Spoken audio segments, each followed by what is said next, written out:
ஒரு பூனைக்குட்டி வந்துட்டு வாய் திறந்து பேசியிருக்கிற ஒரு அதிசயமான வீடியோ தான் இப்போ சமூக வலைதளங்கள்ல வெளியாகி வைரல் ஆயிட்டு வந்துட்டு இருக்கிறது மட்டும் இல்லாம இந்த பூனைக்குட்டி வீடியோவானது நம்ம எல்லாரையுமே பிரமிக்க வச்சிருக்கு. அந்த அழகான வீடியோவை நீங்களே பாருங்க.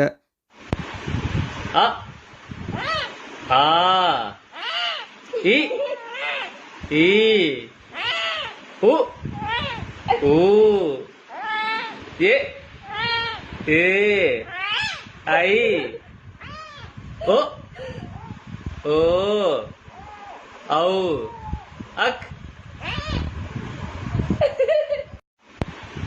அ ஆ இ ஈ உ ஊ ஏ ஏ ஐ ஓ ஓ ஔ